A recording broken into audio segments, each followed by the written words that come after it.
अस्सलाम वालेकुम स्टूडेंट, मेरा नाम मोहम्मद फ़ज़ान अली कुरैशी और आप सब लोगों को खुशामदीद मेरे चैनल बायोलॉजी मेरे साथ में। जैसे कि आप सब लोगों को पता है कि हम पीएमसी के सिलेबस के अकॉर्डिंग हम एमसीक्यूज़ डिस्कशन करते हैं। तो आज का जो पीएमसी का जो टॉपिक जो हमें पीएमसी ने रिकमेंड किया है, अभी हमें कोई आइडिया नहीं कि पीएमसी अब तो खैर पीएमडीसी हो गई है। तो आज जो हम जो टॉपिक पढ़ने जा रहे हैं बेसिकली जो टॉपिक का नाम है वो बेसिकली लाइफ प्रोसेसेस है इन एनिमल्स एंड प्लांट। इन दोनों के अंदर जो प्लांट एंड एनिमल्स के अंदर जो लाइफ प्रोसेसेस है इनको हम आज थोड़ी पढ़ेंगे नहीं, एमसीक्यूज़ की डिस्कशन करेंगे। अगर हम इन एमसीक्यूज़ के हवाले से अब आप बोलेंगे कि सिर्फ जो life processes in animal and plants not a single topic is a packet of many chapters. तो इसमें मैं सिर्फ एक बात कहना चाहूँगा कि ऑफ कोर्स ये एक पैकेट है, लेकिन मैंने इसमें से इंडिविजुअल वो एमसीक्यूज़ कलेक्ट करे हैं जो मुझे लगता है कि बहुत ही आना ज़रूरी है, और उन सबको मैंने 50 एमसीक्यूज़ के पैकेट में रखा है। अब आपको पता है कि ऑनलाइन ये एक टैबलेट के थ्रू ही कंडक्ट किया जाएगा।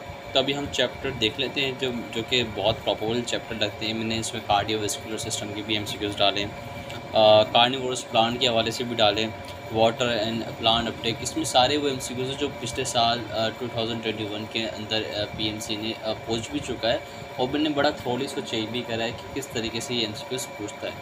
तो ये सारे चैप्टर इम्यून सिस्टम से भी मैंने कुछ एमसीक्यूज़ लिए हैं, और लिम्फेटिक सिस्टम से भी लिए हैं, डाइजेस्टिव सिस्टम से भी ले चुका हूँ, और इसमें हमने कार्डियोवैस्कुलर सिस्टम और बाकी सारे प्लांट से भी लिए हैं।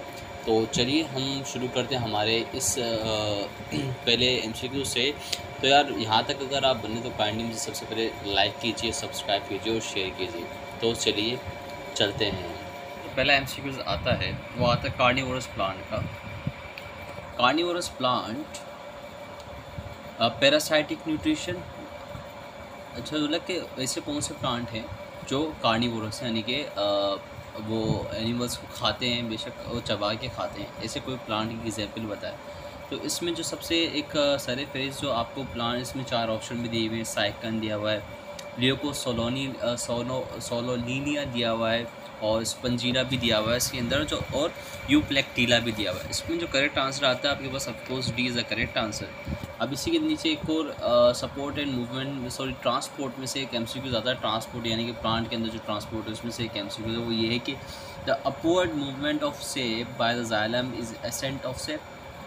प्लाज्मोडायलिसिस नहीं, प्लाज्मोडायलिसिस नहीं है। डी प्लाज्मोलाइसिस नहीं, ये भी नहीं है।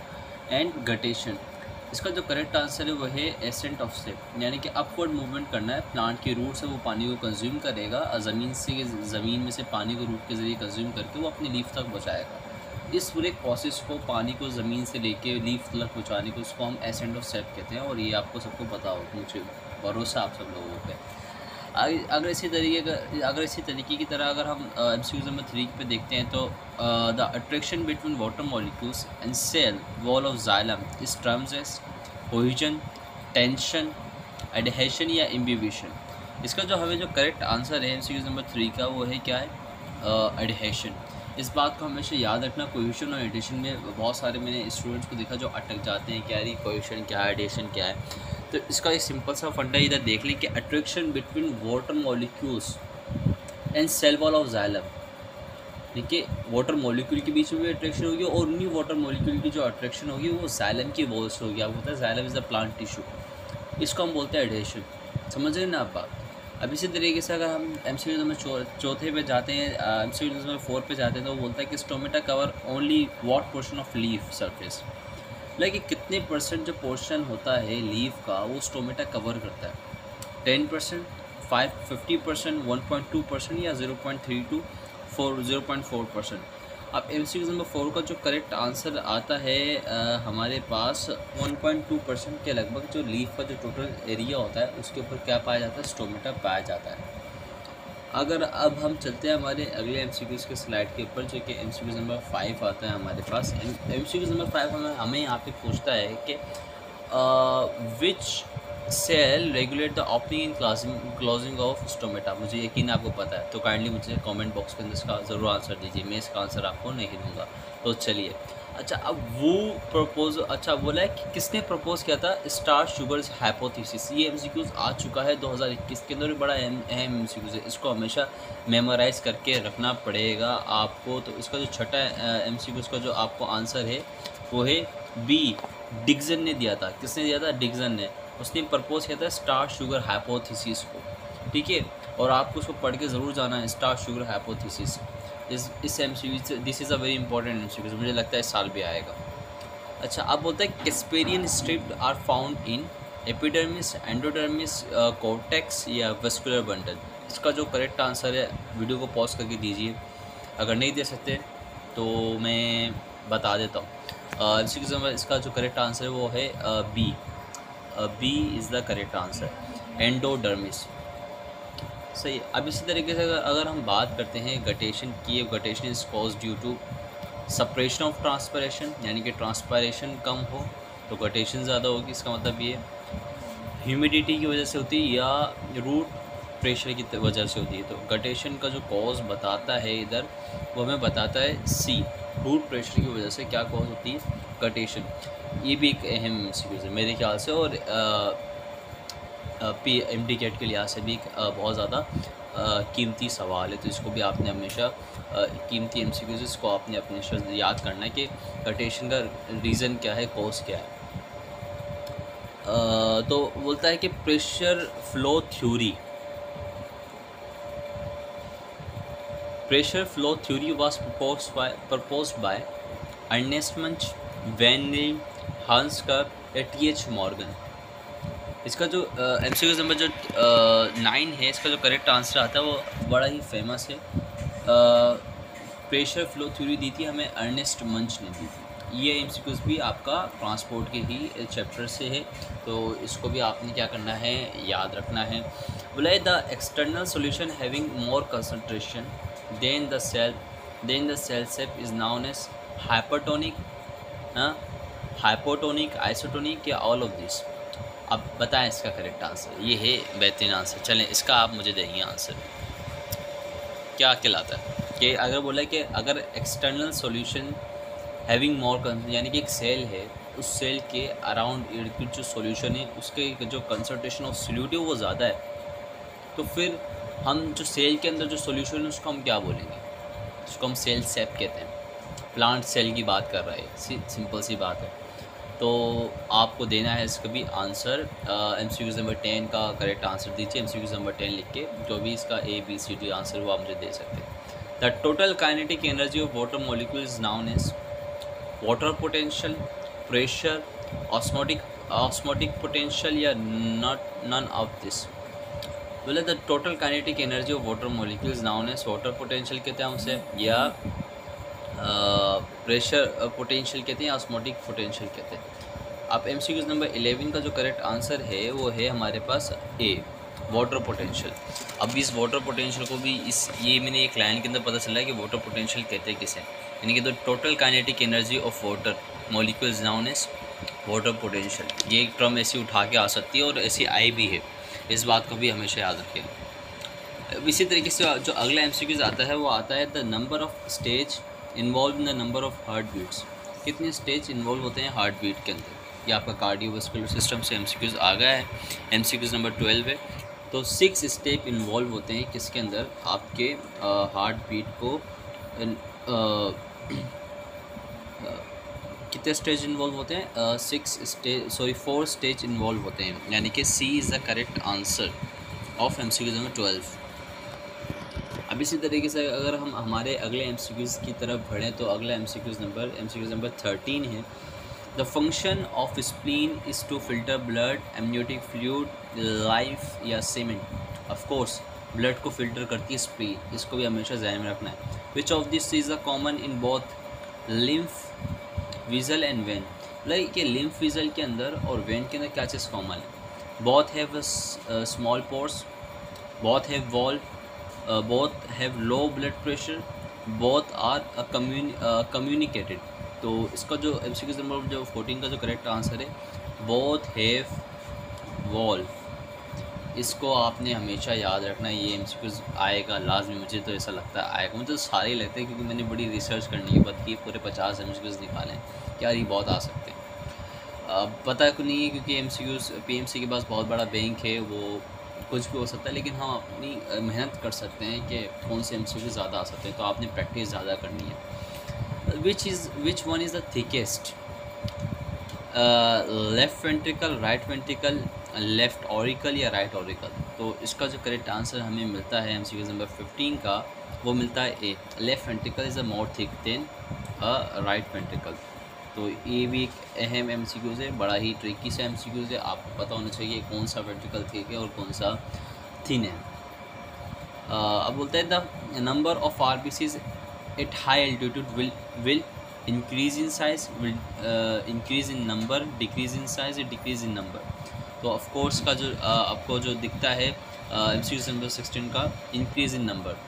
जब आप हाई एल्टीट्यूड के ऊपर जाते हैं तो आपको ज़्यादा ऑक्सीजन की रिक्वायरमेंट पड़ती है क्योंकि उधर एटमॉस्फेरिक प्रेशर कम होता है। तो एटमॉस्फेरिक प्रेशर कम होने की वजह से हमें इंटरनल ब्लड प्रेशर को मेंटेन रखना पड़ता है। तो इस बात को ध्यान में रखें कि जो हाई एल्टीट्यूड के ऊपर हमारे ब्लड काउंट क्या होता है, बढ़ता है। ये बढ़ ले तो उनका गाल लाल हो जाता है। दिस इज़ द रीज़न कि उनके पास बहुत सारे आरबीसी के नंबर होते हैं। 21 का जो करेक्ट आंसर हमें पता चलता है वो चलता है what is the intermediate part of respiratory system between trachea and pharynx. This is the MCQs from respiratory system. तो 21 एमसीक्यूज का जो करेक्ट आंसर आता है हमारे पास वो आता है डी। क्या आता है? D is the correct answer.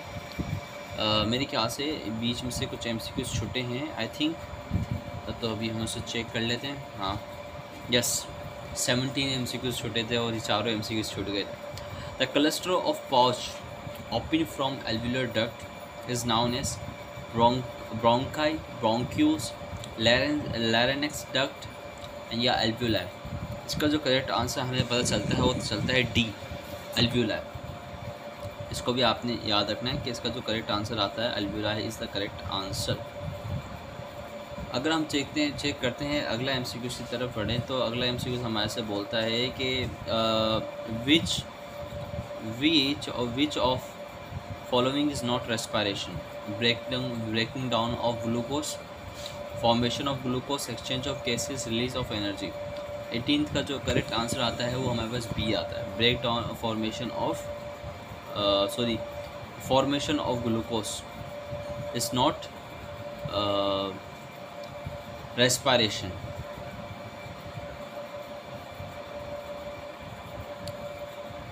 अगर हम चलते हैं हमारे एमसीक्यू नंबर 19 की तरफ, तो 18th की तरफ, तो 18th का जो सवाल पूछता है होता है air contain what percentage of carbon dioxide. तो भाई इसका आंसर आप मुझे देंगे। ये बड़ा ही डायरेक्ट पॉइंट है, फेडरल बुक में आपने देखा होगा बहुत डायरेक्ट लाइन लिखी हुई है, वो परसेंटेज आप देख सकते हैं उधर। तो आप मुझे नीचे ज़रूर बताएं। एमसीक्यू नंबर 19 का answer, which of this is the function unit of lungs, air sac, alveoli, bronchi, bronchioles. बताएं इनमें से कौन सा फंक्शन यूनिट है लंग्स का। ये भी एक बहुत ही कीमती सवाल है। इसका जो करेक्ट आंसर आता है air sac is the functional unit of lungs.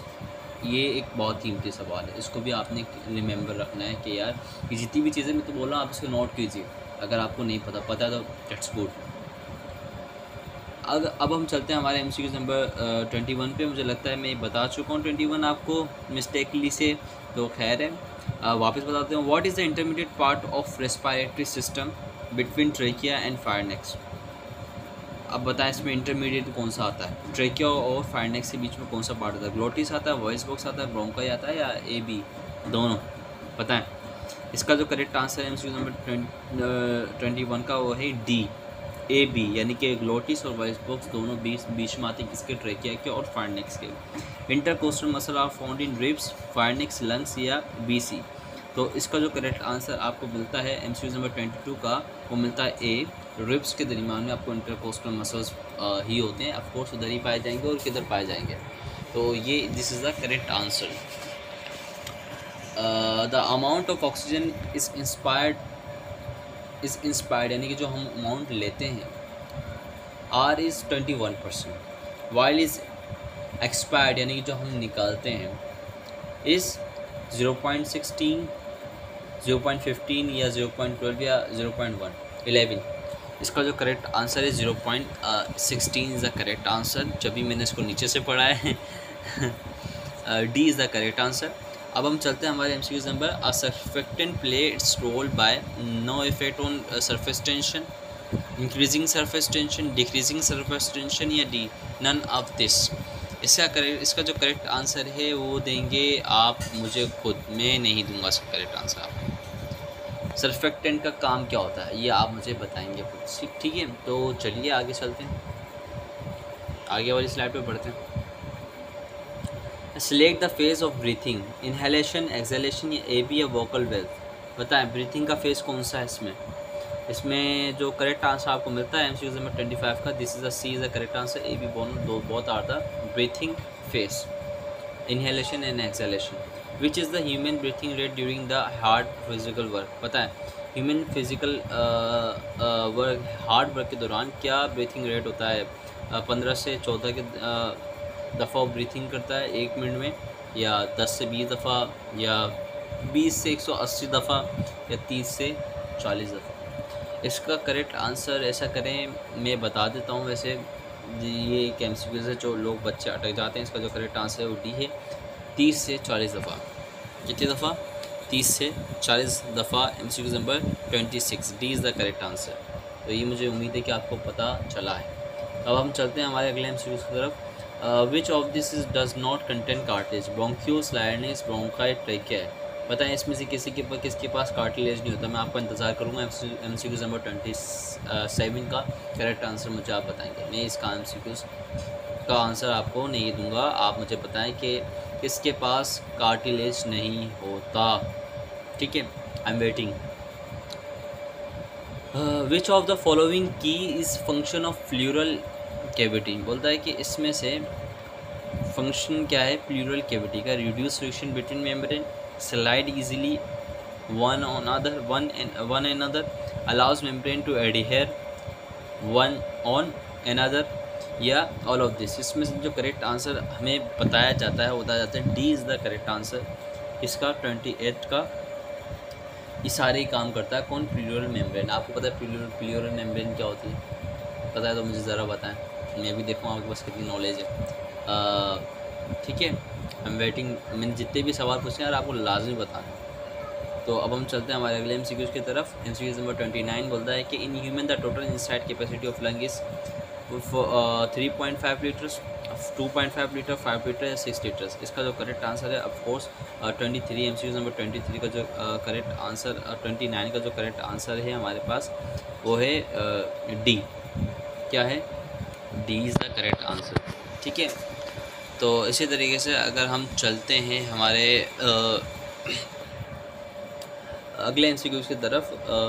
During the transport of carbon dioxide and blood does not become acidic due to blood buffer, yes. Neutralization of इधर जो कंपाउंड लिखा है सोडियम कार्बोनेट लिखा हुआ है, and इधर जो लिखा हुआ है कौन करते हैं इसमें से? आप मुझे इसका करेक्ट आंसर ज़रूर बताएं। एब्जॉर्प्शन ऑफ ल्यूकोसाइट या नॉन एक्यूमुलेशन। इसका जो करेक्ट आंसर है वो है ब्लड बफर्स की वजह से क्या होती है आपकी जो एसिडिक जो ब्लड एसिडिक नहीं हो पाता, सिंपल सी बात है।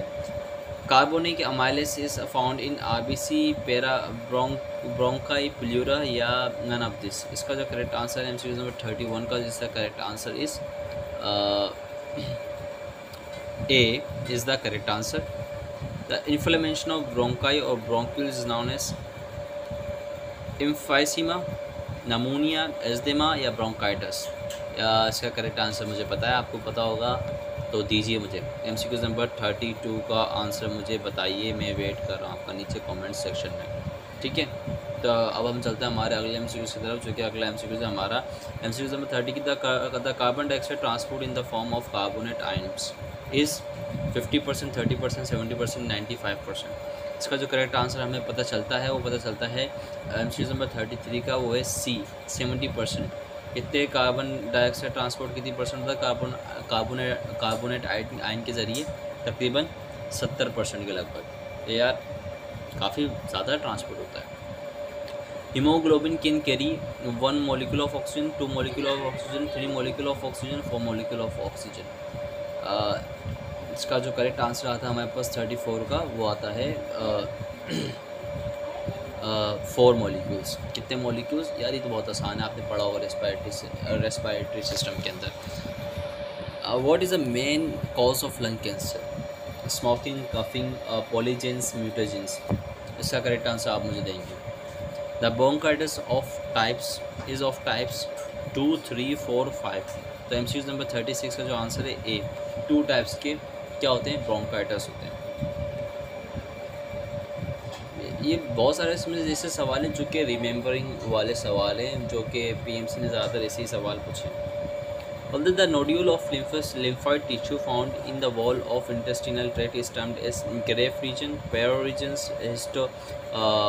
Hashimoto's nodes या DiGeorge nodes. This is a very pathetic MCQs। इसका जो करेक्ट आंसर है वो है B. B is the correct answer, जिसको हम बोलते हैं क्या है? Peyer's patches.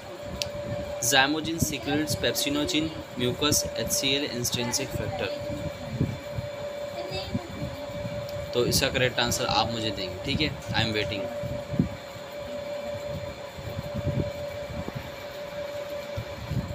ट्रिप्सोजिन is activated to trypsin by kinase, mucus, HCl, enterokinase. यार ये कहाँ से ताल्लुक़ रखता है? इस MCQ का ताल्लुक़ है डाइजेस्टिव सिस्टम से।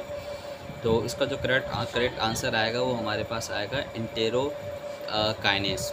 39 का MCQ नंबर 39 का जो करेक्ट आंसर है वो एंटेरोकाइनेस है। Cell that's lower the pH of stomach is mucus, zymogen, chief या पैराइटल। इसका भी आंसर है हमारे पास MCQ नंबर 14 का डी है। पैराइटल सेल है जो क्या करते हैं? pH लोअर करते हैं स्टमक की। तो यार ये कुछ MCQs थे जो मुझे लगता है कि बहुत इंपॉर्टेंट थे। अगर आपको यहाँ तक मेरी वीडियो बहुत अच्छी लगी तो काइंडली मुझे लाइक भी कीजिए, शेयर भी कीजिए, सब्सक्राइब भी कीजिए और फॉलो भी कीजिए मेरे लेक्चर को। अगर कोई इशू आता है लेक्चर के अंदर तो काइंडली मुझे कमेंट में बताएं, मैं ज़रूर उसको इंश्योर करके सेट करूँगा। जब तक के लिए अब अल्लाह हाफ़िज़। हम मिलते हैं इंशाल्लाह, ज़िंदगी रही तो आने वाले लेक्चर्स के अंदर। अल्लाह हाफ़िज़।